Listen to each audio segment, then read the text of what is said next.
یہودیوں نے مشرک مکہ کے ذریعے آپ صلی اللہ علیہ وسلم سے امتحان کے لیے یہ سوال کیا کہ حضرت ابراہیم اور ان کی اولاد تو شام میں رہتے تھے، پھر بنی اسرائیل مصر کیسے پہنچ گئے؟ جو موسیٰ علیہ السلام کو فرعون سے مقابلے کی نوبت آئی، وہی کے ذریعے اللہ تعالیٰ نے سارا واقعہ تفصیل سے بیان کیا کہ پوچھنے والوں کو معلوم ہو جائے کہ شام سے مصر آنے کا سبب یوسف علیہ السلام کا قصہ ہے۔ پھر ان کی نسلوں میں سے ہی موسیٰ علیہ السلام ہوئے، اس لیے فرعون اور موسیٰ علیہ السلام کا واقعہ پیش آیا۔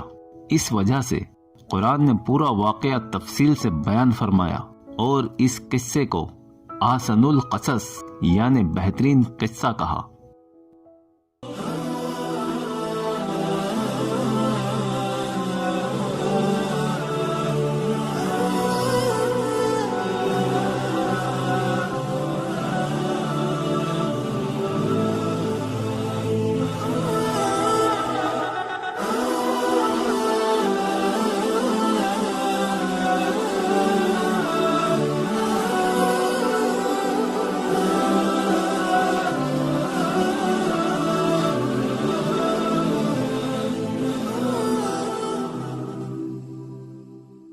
یوسف علیہ السلام نے بچپن میں ایک خواب دیکھا۔ آپ نے دیکھا کہ 11 ستارے اور چاند سورج آپ کے آگے سجدہ کر رہے ہیں۔ آپ نے یہ خواب اپنے والد ماجد یعقوب علیہ السلام کو سنایا۔ یعقوب علیہ السلام نے اپنے بیٹے یوسف کو منع کیا کہ اس خواب کی تعبیر کسی کے آگے بیان نہ کریں، یہاں تک کہ اپنے حقیقی بھائی بنیامین کے سامنے بھی، کہیں غفلت میں وہ بھی کسی سے اس خواب کا ذکر نہ کر دے۔ وجہ یہ تھی کہ خواب کی تعبیر بہت ظاہر تھی۔ 11 ستارے گویا یوسف علیہ السلام کے 11 بھائی اور چاند سورج سے ماں باپ مراد ہیں۔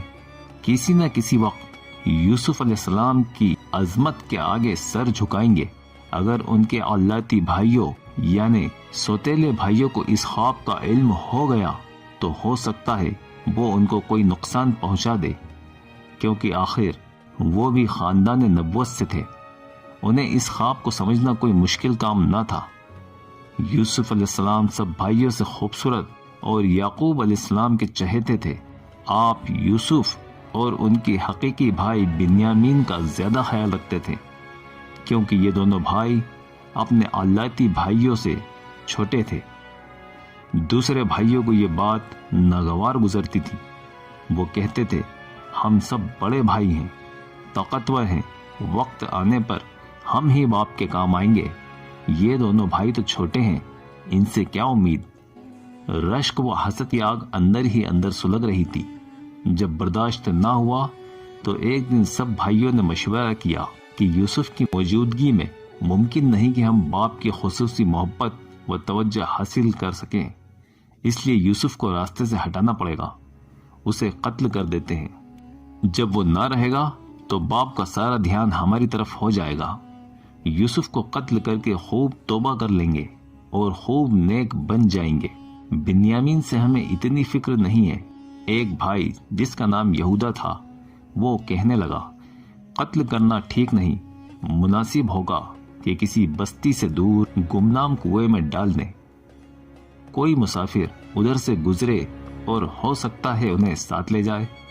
اس طرح قتل کا گناہ بھی ہم پر نہیں ہوگا، سانپ بھی مر جائے گا اور لاٹھی بھی نہیں ٹوٹے گی۔ یعقوب علیہ السلام یوسف کو اکیلا نہیں چھوڑتے تھے، یہاں تک کہ اپنے بھائیوں کے ساتھ بھی دور کھیلنے کی اجازت نہیں دیتے تھے۔ اس لیے سب بھائیوں نے مشورہ کیا اور ایک سازش کر آپ سب بھائی مل کر والد کے پاس گئے اور کہنے لگے، کیا بات ہے، آپ یوسف کو ہمارے ساتھ کھیلنے کے لیے نہیں بھیجتے؟ کیا آپ کو ہم پر اعتبار نہیں؟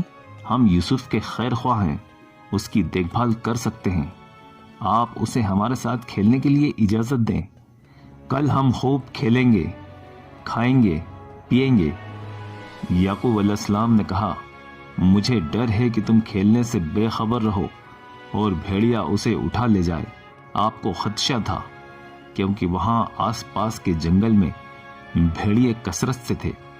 برادران یوسف بولے، ہم بھائیوں کی طاقتور جماعت کی آنکھوں کے سامنے یوسف کو بھیڑیا لے جائے تو ہماری طاقت کس کام کی؟ ہم تو مانو برباد ہو گئے۔ کیا آپ ہمیں اتنا کمزور سمجھتے ہیں؟ ایسی درخواست کی کہ پتھر کا کلیجہ بھی موم ہو جائے۔ آخر یعقوب علیہ السلام کو راضی کر لیا۔ والد سے کہا، آپ بے فکر رہیں، یوسف کی حفاظت ہمارے ذمے ہے۔ یعقوب علیہ السلام نے کہا، اللہ یوسف کا نگہبان ہے۔ پورا دن گزر گیا۔ شام کو سب بھائی روتے ہوئے گھر واپس لوٹے۔ یعقوب علیہ السلام نے سبب دریافت کیا۔ کہنے لگے، ہم لوگ بھاگ دوڑ کا مقابلہ کر رہے تھے۔ ہم نے اپنے کپڑے اتار کر یوسف کو کپڑوں کے پاس بٹھا دیا۔ ایک دوسرے سے آگے نکلنے کے چکر میں ہم یوسف سے کچھ دور چلے گئے۔ ہمیں گمان بھی نہ تھا اور اسے بھیڑیا اٹھا لے گیا۔ یعقوب علیہ السلام بولے، تم جھوٹ کہتے ہو، ضرور یہ تمہاری سازش ہے۔ ان لوگوں نے یوسف کی خون میں لت پت قمیص باپ کو دکھائی اور بولے، ہمیں معلوم تھا آپ ہماری باتوں کا یقین نہیں کریں گے۔ آپ کو یوسف کے معاملے میں پہلے سے ہی ہماری طرف سے بدگمانی ہے۔ یعقوب علیہ السلام نے قمیص کو دیکھا۔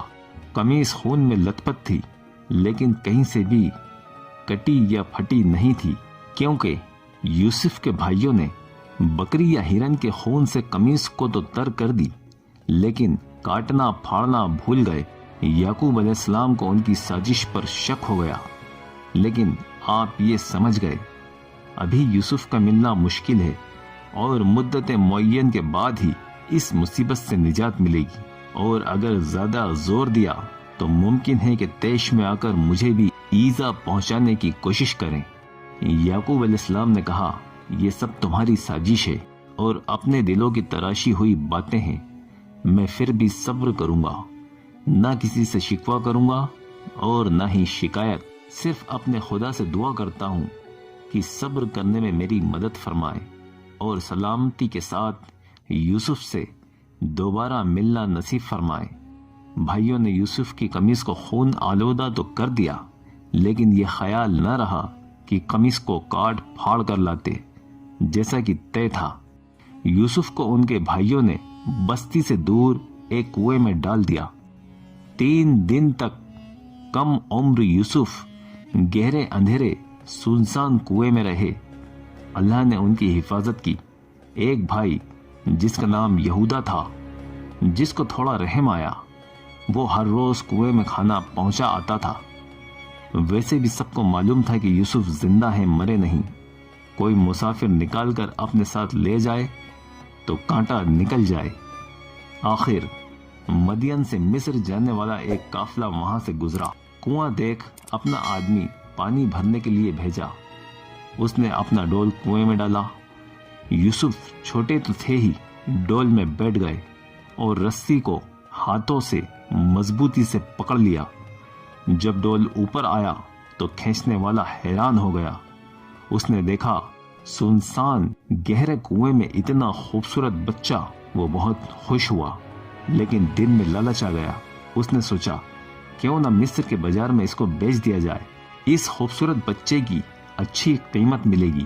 ادھر بھائیوں کو خبر مل گئی کہ قافلے والوں نے یوسف کو کنویں سے نکال لیا ہے اور مصر روانہ ہو رہے ہیں۔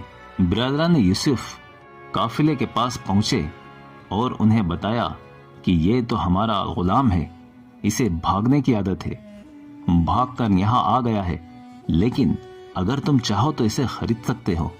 قافلے والوں نے بھاؤ کر کے 18 درہم میں خرید لیا۔ 9 بھائیوں نے درہم آپس میں بانٹ لیے۔ 2 درہم بھائیوں نے آپس میں بانٹ لیے۔ یہودا نے اپنا حصہ لینے سے منع کر دیا۔ قافلہ مصر پہنچا۔ وہاں بازار میں یوسف کی نیلامی ہوئی۔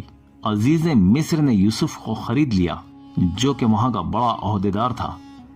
گھر جا کر اپنی بیوی راعیل یا زلیخا سے بولا، بڑا خوبصورت پیارا بچہ ہے، اس کی اچھی دیکھ بھال کرو، غلام والا معاملہ نہ کرنا، بڑا ہو کر شاید ہمارے کام آئے، ہم اسے اپنا کاروبار دے دیں یا اولاد نہ ہو تو بیٹا بنا لے۔ اور اس طرح یوسف کو اللہ تعالیٰ نے مصر میں ایک معزز جگہ عطا فرمائی۔ بھائیوں نے یوسف کو گرانا چاہا، خدا نے اسے آسمان رفعت پر پہنچا دیا۔ عزیز مصر کے یہاں رہ کر سلطنت کے بڑے عہدیداروں سرداروں کی صحبت میں سلیقہ اور تجربہ حاصل ہوا۔ عظیم و شان علم و حکمت کا فیض پہنچا۔ بلند اخلاق سے لوگوں کے دلوں میں جگہ بنا لی۔ بے مثال خوبصورتی کی وجہ سے جو آپ کو ایک بار دیکھ لیتا نظر نہ ہٹاتا۔ اللہ نے آپ کو خوبصورت، عقلمند، ایماندار، ہر خوبی سے نوازا تھا، اور خصوصی طور پر آپ کو اللہ تعالیٰ نے خوابوں کی تعبیر کا علم دیا تھا۔ شام میں آپ کے والد یعقوب علیہ السلام یوسف کو بہت یاد کرتے تھے۔ یوسف کے غم میں خوب روتے اور اللہ تعالیٰ سے دعا کرتے کہ یوسف کی جدائی برداشت نہیں ہوتی، تو مجھے یوسف سے ملا دے۔ وقت گزرتا گیا، یوسف جوان ہو گئے۔ خوبصورتی میں آپ کا کوئی ثانی نہ تھا۔ ایک بار نظر پڑ جائے تو کیا مجال کی کوئی نظر ہٹا لے۔ عزیز مصر کی بیوی زلیخا یوسف علیہ السلام کے حسن و جمال پر مفتون ہو گئی۔ ایک روز موقع پا کر جب کوئی گھر میں موجود نہ تھا، اس نے سب دروازے بند کر دیے اور یوسف کو اپنے نفس کی خواہشات کا اظہار کر دیا۔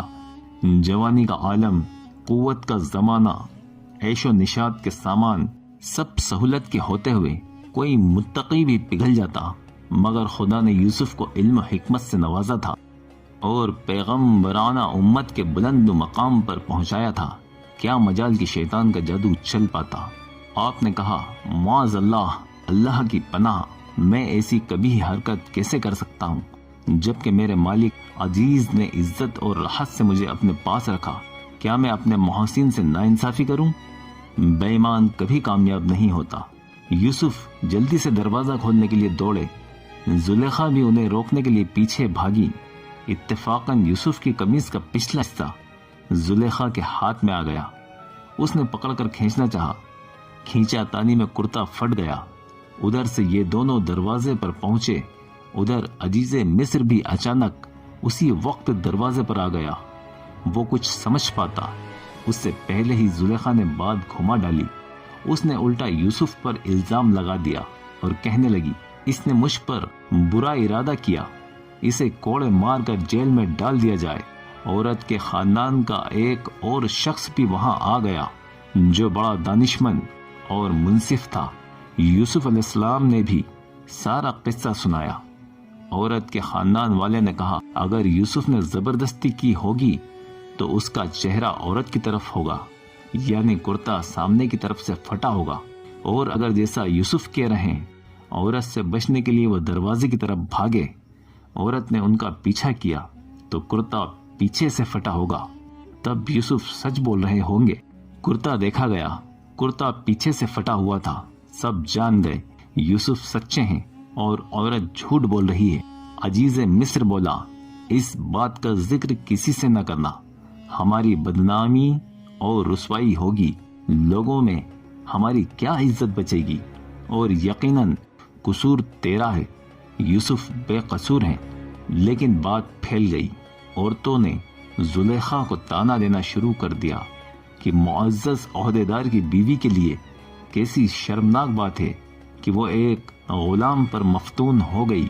زلیخا نے تانے مارنے والی عورتوں کو ایک جواب بھی نہ دیا۔ اس کے برخلاف ان عورتوں کو کچھ دنوں بعد دعوت پر بلایا۔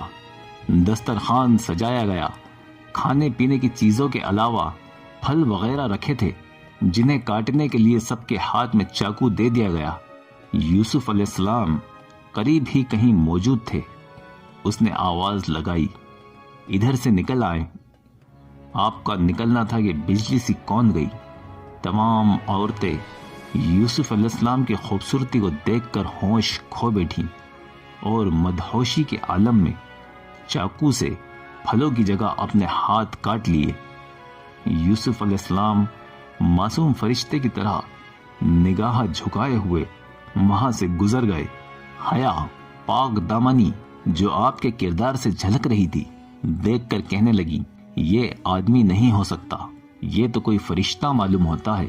زلیخا نے عورتوں سے کہا، جب تم اس کی ایک جھلک پا کر اپنے ہاتھ کاٹ سکتی ہو تو میں تو اسے ہر پل دیکھتی ہوں۔ بے شک میں نے اسے مجبور کیا، لیکن اس بندے نے پاک دامنی کا دامن تھامے رکھا۔ زلیخا نے عورتوں کو ایسا کرارا جواب دیا کہ سب کے منہ بند ہو گئے۔ ان کی سمجھ میں آ گیا زلیخا قصوروار تو ہے، مگر وہ بھی کیا کرے، یوسف تھے ہی اتنے خوبصورت۔ اب عورتوں نے زلیخا کو سمجھانے کی بجائے یوسف کو کہا، اپنی محسنہ سیدہ کی بات مان لینی چاہیے، وہ تم سے بے انتہا محبت کرتی ہے، اگر تم اس کی بات نہیں مانتے تو ہو سکتا ہے بڑی مصیبت میں پڑ جاؤ۔ یوسف نے جب دیکھا کہ یہ تو بے تحاشا پیچھے پڑی ہے، یہاں رہ کر بچنا مشکل ہے، شیطان ہر طرف جال بچھائے بیٹھا ہے، اللہ سے درخواست کی، اللہ مجھے اس مکر و فریب سے بچا لے، اس سے بہتر ہے کہ میں قید خانے میں رہوں۔ جب یوسف سے زلیخا مایوس ہو گئی تو جو دھمکی اس نے دی تھی اسے پورا کر کے چھوڑا۔ یوسف علیہ السلام کو قید خانے میں ڈلوا دیا تاکہ عام لوگ یہ سمجھیں کہ قصور یوسف کا ہی تھا، اور کچھ وقت قید خانے کی سختیاں جھیل کر یوسف نرم پڑ جائیں اور میری بات مان جائیں۔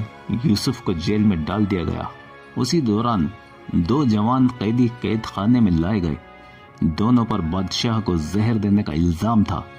قید خانے میں یوسف کے حسن اخلاق، رحم دلی اور ہمدردی سے سب کو متاثر کر چکے تھے، اور خوابوں کی تعبیر بتانے کی وجہ سے یوسف اور بھی مشہور ہو گئے تھے۔ بادشاہ کو زہر دینے والے مجرموں نے ایک خواب دیکھا۔ انہوں نے اپنے خواب کی تعبیر جاننے کے لیے اپنا خواب یوسف علیہ السلام کو سنایا۔ ایک نے کہا، میں نے خواب میں دیکھا ہے کہ میں بادشاہ کو شراب پلا رہا ہوں۔ دوسرے نے کہا، میرے سر پر ٹوکرے ہیں جن میں سے پرندے روٹی نوچ نوچ کر کھا رہے ہیں۔ آپ خوابوں کی تعبیر کا مخصوص علم رکھتے ہیں، مہربانی کر کے ہمیں ہمارے خوابوں کی تعبیر بتائیے۔ آپ نے فرمایا، جس نے بادشاہ کو شراب دی وہ الزام سے بری ہو کر دوبارہ محل میں جائے گا اور بادشاہ کو شراب پلائے گا، اور جس نے سر پر سے پرندوں کو روٹیاں کھاتے ہوئے دیکھا تھا، اس کا مطلب وہ سولی پر چڑھایا جائے گا، پھر پرندے اسے سر سے نوچ نوچ کر کھائیں گے۔ یہ ہے تمہارے خوابوں کی تعبیر اور یہ طے شدہ ہے۔ چنانچہ یہی سب ہوا۔ بے قصور قیدی جب رہا ہوا تو یوسف علیہ السلام نے اس سے کہا، اپنے بادشاہ کی خدمت میں میرا بھی ذکر کرنا، کہنا کہ ایک بے قصور شخص برسوں سے قید خانے میں پڑا ہے۔ وہ قیدی آزاد ہو کر چلا گیا، لیکن بادشاہ سے یوسف علیہ السلام کا ذکر کرنا بھول گیا۔ شیطان نے اسے بھلا دیا، یا غفلت کی وجہ سے، یا انسان کی فطرت ہے، غم پریشانی میں سب کو یاد کرتا ہے، اور جیسے ہی خوشحالی آتی ہے سب کو بھول جاتا ہے۔ بہرحال برسوں بعد بادشاہ نے ایک خواب دیکھا۔ خواب عجیب تھا۔ اس نے دانشمندوں کو خواب سنایا، کسی کو خواب کی تعبیر سمجھ نہیں آئی۔ یہ خبر عام ہو گئی۔ اس قیدی کے کان تک یہ بات پہنچی، اسے فوراً یوسف علیہ السلام یاد آ گئے۔ اس نے بادشاہ کو سارا معاملہ بتایا۔ بادشاہ نے یوسف علیہ السلام کو اپنا خواب سنایا۔ وہ بولا، میں نے خواب میں دیکھا 7 موٹی گائے کو 7 دبلی گائے کھا رہی ہیں، اور سوکھی بالیں ہری بالوں پر لپٹ کر انہیں خشک کر دیتی ہے۔ اگر تم تعبیر بتا سکتے ہو تو بتاؤ۔ میں سب دانشمندوں سے پہلے پتہ کر چکا ہوں، کوئی نہیں جو اس خواب کی تعبیر بتا سکے۔ یوسف علیہ السلام نے تعبیر بتانے میں ذرا دیر نہ کی، کہنے لگے، 7 موٹی گائے اور 7 ہری بالی 7 برس ہیں، جن میں بہت خوشحالی رہے گی، کھیتوں میں خوب پیداوار ہوگی، حیوانات اور نباتات خوب پھلے پھولیں گے۔ 7 دبلی گائے اور سوکھی بالوں سے مراد 7 سال سوکھا پڑے گا، قحط آئے گا، بارش نہیں ہوگی، فصلیں نہیں اگے گی، سارا جمع غلہ کھا کر ختم کر دیں گے، صرف بیچ کے لیے تھوڑا سا باقی بچے گا۔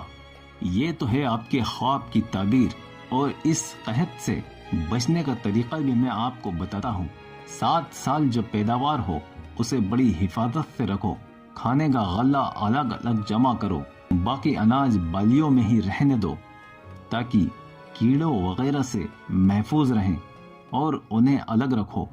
ایسا نہ کرو گے تو قحط کا مقابلہ کرنا مشکل ہو جائے گا۔